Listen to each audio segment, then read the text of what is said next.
صل وسلم وبارك عليك يا محمد وعلى اله وصحبه وسلم. ازيكم عاملين ايه؟ معاكم الحب صابر من قناه سيرفيس فود. طريقه سهله للبطاطا سواء كانت صغنطوطه او كبيره. تعالوا نشوف هنعمل ايه بطريقه روعه، ولا هنولع الفرن في الحر اللي احنا هنموت فيه ده ولا اي حاجه. تعالوا اقول لك هنعمل ايه. هنجيب عندنا ورق كراسه بس لازم يكون نضيف، تمام. واقوم حاطه كده ورقتين كده ولا حاجه ما يكونش مكتوب فيه، وهرص البطاطا بتاعتي. حطيت البطاطا بتاعتي طبعا غسلانه كويس قوي، وهحط عليها بقى رشه بسيطه من القرفه، ودي اختياري بس عايزه اقولك بتدي طعم حلو قوي، تمام. واحط عليها بصوا ربع كوبايه من الميه، ربع كوبايه بس من الميه عشان البخار يسويها. وهحط بقى معلقه كبيره كده من السكر عشان يكرملها لنا، تمام. دي معلقه صغنطوطه، هحط كمان نص كمان، تمام كده. اهي المعلقه قدامكم اهي، يعني معلقه كبيره. هرفع الكلام ده كله على النار. قبل ما ارفع لازم اعمل ايه؟ اغمرها تاني. هغطي كده تاني بورق، ماشي، بورقتين تلاتة كده اغطيها، تمام. وهحط ربع كوبايه ميه تاني على الورق بحيث الورق يتبل، وبعد كده هغطي بالغطاء العادي بتاع الحل. يبقى انا هحط دلوقتي ربع كوبايه ميه اهو، اوريكم انا بس كده ربع كوبايه من الميه، هحطها على الورق وهكمره كويس، بس لازم اكمره كويس، هلفه كويس على كل البطاطا، وهغطي عليها وارفعها على النار على نار هاديه تماما. عايزه اقولك مش هتكمل معاكي وقت خالص. وهنشوف البطاطا القمر بتاعتنا ما شاء الله هي استوت وزي الفل.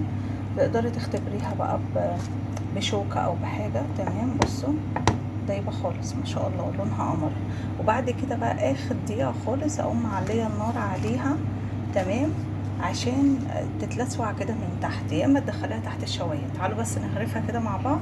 عندنا البطاطا اللهم بارك يا رب، اللهم بارك، من غير الحلفين يا جماعه. هي دي البطاطا اللي احنا لسه عاملينها مشويه وزي الفل، ماشي. ادي الصينيه بس تحطي فيها شويه ميه، هتلاقي الورق ده طلع، وهتلاقيها على طول ما بيجرلهاش اي حاجه. حطي فيها بس شويه ميه.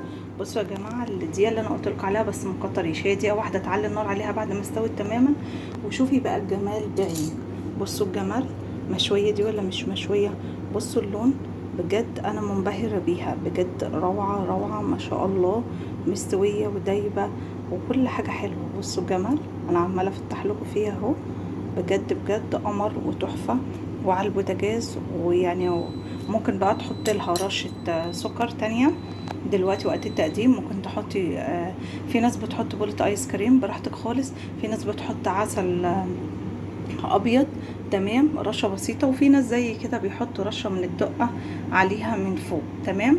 بس انا مش هحط دلوقتي الدقه دي اللي الراجل بيبيعها يا جماعه، بتبقى عباره عن ملح، كمون، كزبره، ورشه بسيطه من الشطه. طبعا انا مش هحط الدقه لان انا حاطه ايه، مكرملاها بمعلقه ايه، سكر مع قرفه. ممكن تحطي رشه قرفه برضو. اتمنى ان انتوا تجربوا الطريقه، احنا هنقدمها كده بالف هنا وشفا. ولو عجبكم الفيديو اشتركوا في القناه وتفعلوا زر الجرس. ومع السلامه يا بطاطا، كانت معاكم الحب صابر من قناه سيرفيس فود، وشكرا والسلام عليكم ورحمه الله وبركاته.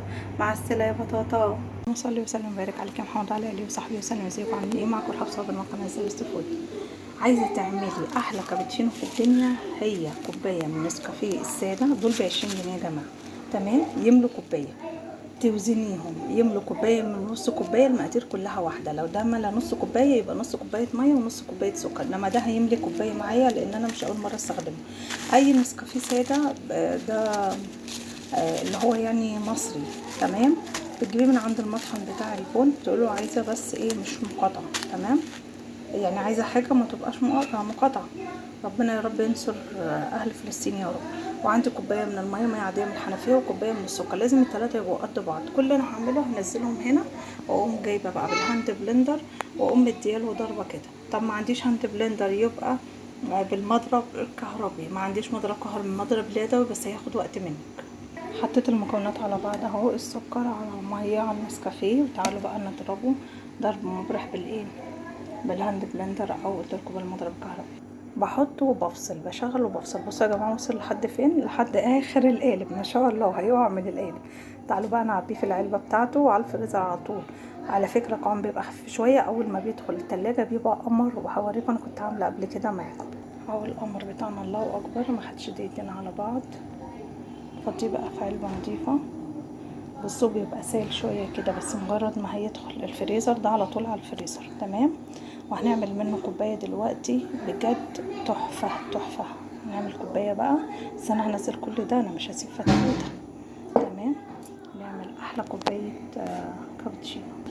بصوا بقى هاخد معلقة من كلام القمر ده تمام. هو لسه هيتقل، قلتلكوا لما يخش فين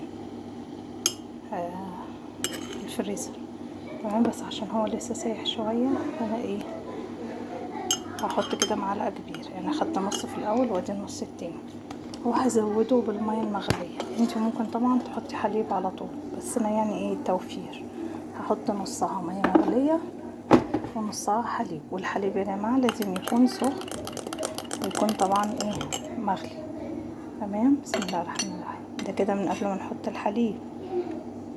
تعالوا بقى نحط الحليب ونستمتع بأحلى كوباية كابتشينو، بجد بجد روعة تحفة. دي بقى اللي تظبط الدماغ، تشربيها من هنا وتقولي باي باي لأي حاجة رخمة في اليوم. روعة يا جماعة. بصوا بقى الف هنا وشفا. بصوا الفوم قد ايه، شايفين الفوم ما شاء الله. تعالوا ناخد بق. الله الله الله، تحفة يا جماعة تحفة. دقيقتين كنت عملتي علبة زي دي تتحط في الفريزر، بأكد تاني في الفريزر. تطلعي بمعلقة نضيفة، تاخدي معلقة واحدة بس معلقة كبيرة خلاص على الكوباية. وزي ما قلت لك حابة تحطي حليب معاها ماشي، مية معاها ماشي، مش حابة كمليها بالايه بالحليب. ده لو عايزة تعملي اللي هو الايس كوفي ده هتعملي ايه، هتحطي الحليب بس يكون ساقع، تطلعي برضو تاخدي معلقة وتكملي بقية الكوباية حليب بس ساقع. وبألف هنا وشفا. اتمنى ان انتوا تجربوا الطريقة سهلة وبسيطة. عجبكم الفيديو اشتركوا في القناة وتفعلوا زر الجرس. كانت معاكم الحبسة من قناة زي بستفيد. وشكرا والسلام عليكم ورحمة الله وبركاته. باي باي.